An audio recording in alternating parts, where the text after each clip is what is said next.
नमस्कार दोस्तों, स्वागत है आपका हमारे चैनल पर। मम्मी जी, नेहा दीदी का फ़ोन है। स्वरा की आवाज़ पर नलिनी ने फ़ोन हाथ में लिया। हेलो कहते ही नेहा की घबराई सी आवाज़ आई। मम्मी, एक प्रॉब्लम हो गई है। माँ बाथरूम में गिर गई है। उनके बाएं हाथ में फ्रैक्चर आया है। अरे कैसे? कहाँ? कब? अभी कैसी है? कोई है उनके पास? नेहा की माँ यानी सास के गिरने की खबर सुनकर नलिनी ने एक साथ कई सवाल पूछ डाले, तो प्रत्युत्तर में नेहा रोने वाली आवाज़ में बोली, वो इंदौर में ही है। आज रात उन्हें अहमदाबाद के लिए चलना था। उन्हें हाथ में फ्रैक्चर हुआ है। अब कैसे आएंगी? मम्मी, अब मेरा क्या होगा? 2 हफ्ते बाद सलील को कनाडा जाना है और अगले हफ्ते मेरी डिलीवरी है। मम्मी, आप आ पाओगी क्या? नेहा के पूछने पर नलिनी एकदम से कोई जवाब नहीं दे पाई। 1 महीने पहले ही बेटे का ब्याह किया। नई नवेली बहू को देखते हुए ही प्रोग्राम तय हुआ था कि डिलीवरी के समय नेहा की सास अहमदाबाद आ जाएगी और 1 डेढ़ महीना रुक कर वापस आएगी। तब वह वापस जाएगी। ऐसे कम से कम 2.5-3 महीने तक नेहा और उसके बच्चे की सार संभाल हो जाएगी। तू घबरा मत, देखते हैं क्या हो सकता है। नेहा को तसल्ली देकर नलिनी ने फ़ोन रखा और प्रेग्नेंट बेटी की चिंता में कुछ देर यूं ही बैठी रही। परिस्थिति वाकई विकट थी। समदन जी के हाथ में फ्रैक्चर होने से उनके साथ साथ सबके लिए मुश्किलें बढ़ गई। क्या कैसे होगा, इस चिंता से उन्हें बहू सुरैना ने उभारते हुए कहा, मम्मी जी, आप दीदी के पास अहमदाबाद चले जाइए, मैं यहाँ सब संभाल लूँगी। नलिनी के हिचकने पर उसके ससुर भी बोले, इतना सोचने वाली कौन सी बात है? नील तो है यहाँ, अब तो स्वरा भी है। तुम और उपेंद्र तुरंत निकलो। पर पापा जी, आप कैसे रहेंगे? आपकी देखभाल, परहेजी खाना सब हो जाएगा। मेरे बहू बेटे नहीं होंगे तो क्या, तुम्हारे बेटा बहू तो है ना? अरे पापा जी, नील को तो ऑफिस से फुर्सत नहीं है और इससे आए अभी महीना भर ही हुआ है। इनके भरोसे कैसे? नलिनी हिचकिचाई तो 80 बरस के बूढ़े ससुर जी हंसते हुए बोले, मैं कोई छोटा बच्चा हूँ जो अपनी देखभाल न कर पाऊँ, और ना स्वरा बच्ची है जो घर न संभाल पाए। तुम्हारी शादी हुई थी तब तुमने 20 बरस की उम्र में सब संभाल लिया था, और तुम्हारी सास तो 16 बरस की ही थी जब ब्याह कर आई थी। अरे स्वरा, कैसे नहीं संभालोगी घर? क्यों स्वरा, संभालोगी ना? हाँ जी दादाजी। क्या कहती स्वरा और क्या कहती नलिनी अपने ससुर को कि तब के और आज के ज़माने में बहुत फ़र्क है। नलिनी का सिर अपने ससुर के सामने श्रद्धा से झुक गया। विपरीत परिस्थितियों के चलते मैं खुद को संभाल लूँगा कहकर उसका मनोबल बढ़ा रहे हैं, जबकि वह जानती है कि पापा जी को बाथरूम तक जाना भारी पड़ता है। पापा जी और घर की जिम्मेदारी स्वरा के भरोसे छोड़ने में उन्हें डर ही लग रहा था। आजकल की लड़कियां क्या जाने घर की सार संभाल, पर पापा जी और परिस्थितियों के आगे वह विवश थी। यूं तो स्वरा 1 महीने से घर में है, पर अधिकतर समय तो मायके, हनीमून और घूमने फिरने में ही निकल गया। वह स्वयं बेटे की शादी के बाद बड़े प्यार से घर की व्यवस्था पुरानी पटरी पर ला पाई थी। अब यूं अचानक घर छोड़ छाड़ कर अहमदाबाद के लिए निकलने को मन नहीं मान रहा था, पर मौके की नज़ाकत समझते हुए घर की व्यवस्था, पापा जी के परहेजों और दवाइयों के बारे में नील स्वरा को समझाकर वह और उपेंद्र तुरंत हवाई जहाज से अहमदाबाद के लिए निकल गए। 9वें महीने के आखिरी हफ्ते में कब डिलीवरी हो जाए कुछ पता नहीं। मम्मी पापा को देखकर नेहा का सारा तनाव छूमंतर हो गया। उनके पहुंचने के 4 दिन बाद ही उसने पुत्री को जन्म दिया। कुछ दिनों बाद दामाद सलील कनाडा चले गए। नलिनी के घर की सारी व्यवस्था संभाल ली और उपेंद्र ने बाहर की। नेहा और नन्ही परी के बीच समय कैसे निकलता कुछ पता ही नहीं चलता। भोपाल फ़ोन करने पर पापा जी, यहाँ की चिंता मत करो, सब ठीक है कहकर तसल्ली दे देते। 40 दिन बाद नेहा ने नलिनी से कहा, मम्मी, अगले हफ्ते सलील आ जाएंगे, मैं भी चलने फिरने लगूंगी, आप चाहो तो भोपाल चली जाओ। ये सुनकर नलिनी ने राहत की सांस ली। मन तो घर में अटका ही था, सो नेहा के कहने पर 2 दिन और रुककर नलिनी ने वापस का टिकट करवा लिया। साथ ही उपेंद्र और नेहा को कह दिया कि उनके भोपाल पहुंचने की खबर पापा जी नील स्वरा को कतई न दे, सरप्राइज़ का मज़ा रहेगा। सरप्राइज़ की बात सुनकर नेहा खुशी खुशी मान गई, पर उपेंद्र पहुंचने की सूचना न देने से कुछ असहज थे। रास्ते में ट्रेन में उन्होंने इस बाबत नलिनी से बात की तो वह बोली, पहली बार स्वरा के भरोसे पापा जी और घर की जिम्मेदारी छोड़ी है। पापा जी, नील तो सीधे साधे हैं। जब भी फ़ोन किया सब ठीक है, चिंता मत करो कहते रहे। अचानक पहुंचने पर स्वरा का असली मूल्यांकन हो पाएगा कि वो घर संभालने में कितनी सक्षम है और घरवालों के प्रति कितनी संवेदनशील है। ये सुनकर उपेंद्र अवाक रह गए। नलिनी के फ़ोन न करने के पीछे छिपी मानसिकता का उन्हें जरा भी भान नहीं था। वो तो समझ बैठे थे कि नलिनी अचानक पहुंचकर उन्हें सुखद आश्चर्य में डुबोने का मंतव्य रखती है। बिना किसी को सूचित किए उपेंद्र और नलिनी घर पहुंचे तो खुद सरप्राइज हो गए जब घर में ताला लगा देखा। बाहर का गेट किराएदार ने खोला और बताया कि सब लोग सुबह से ही बाहर है। घर के बरामदे में उन्हें बैठाकर वह चाबी लेने चला गया। आसपास नज़र दौड़ाते नलिनी उपेंद्र बेहतर चौंक गए जब उन्होंने पापा जी के कमरे की बेंत की आराम कुर्सी और मेज बरामदे में रखी देखी। किराएदार से चाबी लेकर ताला खोला तो सकते में आ गए। पापा जी के कमरे में पर्दे और पेंटिंग्स के अलावा कुछ नहीं था। दीवान, अलमारी सब बरामदे में लगे छोटे से गेस्ट रूम में आ चुके थे। कमरे का हुलिया देखकर नलिनी को बहुत गुस्सा आया। कितने सुरुचिपूर्ण ढंग से पापा जी का कमरा सजाया गया था। सुंदर पर्दे, पेंटिंग्स, केन की कुर्सियाँ जिसमें मखमल की गद्दी लगी हुई थी, अखबार रखने के लिए तिपाई, एक छोटा टीवी। सारी सुविधा से संपन्न बुजुर्ग आज उसकी अनुपस्थिति में गेस्ट रूम में पहुंच गए थे। कल की आई लड़की की हिम्मत देखो उपेंद्र, पापा जी का ये हाल किया तो हमारा क्या हाल करेगी बुढ़ापे में। आवेश में बड़बड़ाती हुई नलिनी पूरे घर में घूम आई थी। बाकी घर का हुलिया ठीक ठाक ही था। नील के ऊपर भी उसे बहुत क्रोध आया। उसी समय नलिनी से मिलने बगल वाली पड़ोसन आ गई। नलिनी को देखकर वह बोली, तुम्हें ऑटो से उतरते देखा तो चली आई। अच्छा हुआ तुम आ गई, तुम नहीं थी तो तुम्हारे ससुर का तो बड़ा बुरा हाल था।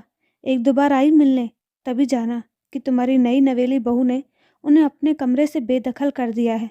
मैं तो अक्सर उन्हें बरामदे या लॉन में भटकते देखती थी। अब हम लोग तो उसे कुछ कह नहीं सकते। वैसे भी आजकल की लड़कियां किसकी सुनती है। कहीं पलट कर मुझे कुछ कह देती तो भाई मैं तो न सह पाती। बस तुम्हारे ससुर को देखकर बुरा लगता था।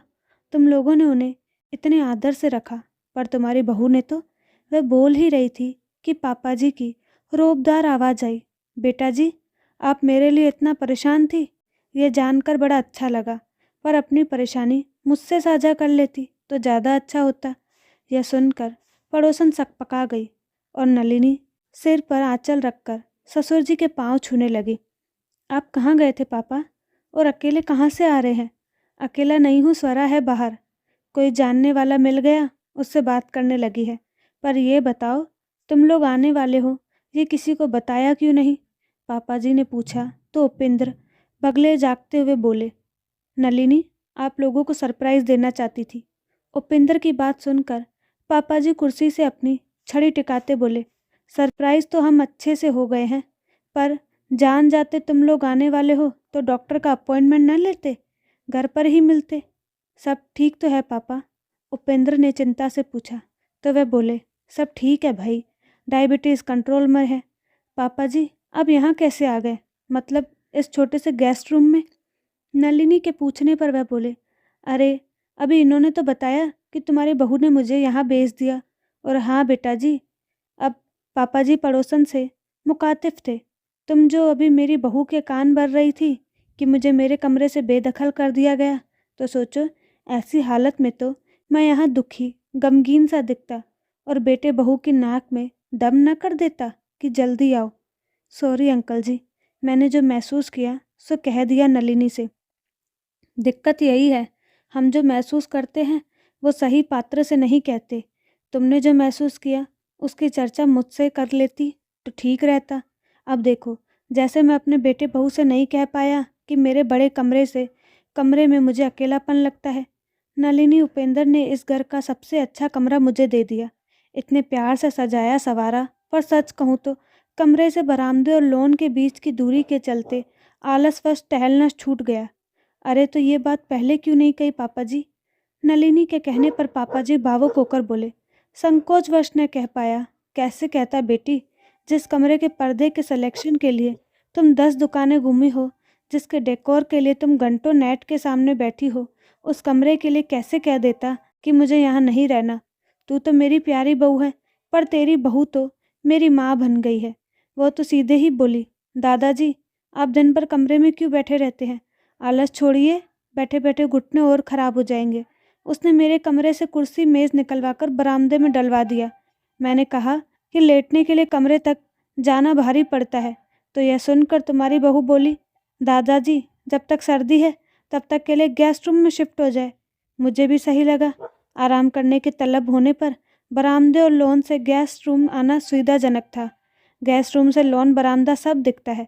जब मन करता है बरामदे में टहल लेता हूँ, जब इच्छा हो लॉन में पेड़ पौधों फूल पत्तियाँ देख लेता हूँ। किराएदार के बच्चे खेलते हैं तो उनकी आवाज़ मन में ऊर्जा भर देती है। किराएदार के बच्चे नीचे खेलने आते हैं तो दो बातें उनसे भी कर लेता हूँ। छोटा वाला तो रोज़ नियम से शाम 6 बजे लूडो ले आता है। बुरा न मानना बेटी, ये कमरा छोटा ज़रूर है, पर इसमें पूर्णता का एहसास है। चलने फिरने में गिरने का डर नहीं रहता। आसपास खिड़की दरवाजे मेज कुर्सी का सहारा है, छड़ी की ज़रूरत नहीं। अरे वाह, मम्मी जी आ गई। सहसा स्वरा का प्रफुल्लित स्वर गूंजा। पैर छूते हुए वह चौंकी। अरे बताया नहीं कि आप आ रहे हैं, पता होता तो आज हम हॉस्पिटल न जाते। नलिनी चुप रही तो पापा जी बोले, तुम्हारी मम्मी तुम्हें सरप्राइज़ देना चाहती थी। स्वरा चौंकते हुए बोली, आज सरप्राइज़ का दिन है क्या? मम्मी जी पता है, दादाजी की सारी रिपोर्ट्स नॉर्मल आई है। देख लो, मेरी सैर रंग लाई। पापा जी के कहने पर स्वरा बोली, मम्मी जी बड़े जोड़ तोड़ किए दादाजी को टहलाने के लिए। रोज़ हम कहते टहलने को तो दादाजी आजकल कहकर टाल देते और अपने कमरे में बंद रजाई ओढ़े ठिठुरते रहते। बस एक दिन इलाज निकाला, पापा जी की रजाई और दीवान कमरे से हटाकर यहाँ डाल दी। अब प्यासे को कुएं के पास तो जाना ही था। इस कमरे के पास बरामदा न होने से इनका अड्डा यहीं जमने लगा। बरामदे और लॉन की पूरी धूप वसूलते हैं। स्वरा हंस रही थी, पापा जी मुस्कुरा रहे थे, पर नलिनी मौन थी। उसे गंभीर देखकर स्वरा की हंसी थम गई। वह कान पकड़ते हुए बोली, सॉरी मम्मी, नील ने पहले ही कहा था कि मेरी हरकत पर मुझे खूब डांट पड़ने वाली है। सोचा था जब आएंगी तब तक जनवरी की कड़ाके की सर्दी निकल जाएगी। आपके आने से पहले सारी व्यवस्था पहले जैसे कर दूंगी, पर आप तो बिना बताए आ गई और मेरी खुराफाती पकड़ी गई। यह सुनकर नलिनी गंभीरता से बोली, बताकर आती तो मूल्यांकन कैसे करती? किस बात का? स्वरा ने अचरज से पूछा। तो नलिनी बोली, सिक्के के दूसरे पहलू का मूल्यांकन। सिक्के का एक पहलू सही तस्वीर नहीं दिखाता है, ये आज जान लिया। अपने जीवन में मैंने कई बुजुर्गों को उपेक्षित जीवन जीते देखा है। जब घर बनवाया तभी सोच लिया था कि पापा जी को सबसे बड़ा सुंदर और आरामदायक कमरा देंगे, पर इस चक्कर में हमने पापा जी को कमरे से ही बांध दिया, साथ ही अकेलेपन से भी। इसका तोड़ निकालना पड़ेगा। सर्दी तक तो यहाँ ठीक है, पर गर्मियों में पुराने कमरे में रहेंगे पापा जी। पापा जी के पुराने कमरे में लाइब्रेरी शिफ्ट करके एक छोटा सा सोफ़ा और क्वीन साइज बेड लगा देंगे। आने जाने वाले पापा जी के कमरे में बैठेंगे, ताकि वहाँ रौनक भी रहे और बड़ा कमरा छोटा भी लगे और पापा जी का दिल भी लगा रहे। अरे वाह मम्मी जी, ये तो और भी बढ़िया आइडिया है। वैसे दादाजी दिन में यहाँ और रात को वहाँ सो सकते हैं। ये लो जी एक और आइडिया। उपेंद्र हंसकर बोले तो पापा जी बनावटी दुख के साथ कहने लगे, इसका मतलब है कि मुझे दोनों कमरों की देखभाल करनी होगी। स्वरा हंसकर बोली, और नहीं तो क्या, इसी बहाने आपका एक कमरे से दूसरे तक चलना फिरना तो होगा। कम से कम ये तो नहीं कहेंगे, हाय मेरा घुटना जाम हो गया। अपनी नकल करती स्वरा को देख पापा जी मुस्कुराकर बोले, नलिनी तेरी बहू बहुत शरारती है। यह सुनकर नलिनी तपाक से बोली, मेरी बहू नहीं पापा जी, आपकी माँ। सब हंसने लगे। इस बीच किराएदार के बच्चों की गेंद बरामदे में आ गई। जो पापा जी 2 कदम चलने से कतराते थे, वह बच्चों की गेंद उठाने के लिए लॉन की ओर बढ़ रहे थे।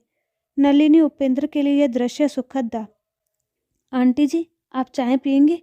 स्वरा ने पड़ोसन से पूछा तो वह घर के काम बहुत है कहते हुए उठ गई। शायद उन्हें भी सिक्के के दूसरे पहलू का भान हो गया था। जाती हुई पड़ोसन को नलिनी ने नहीं रोका। उसका ध्यान तो पापा जी की ओर था, जो खिलखिलाते चेहरे के साथ गेंद बच्चों की ओर उछाल रहे थे।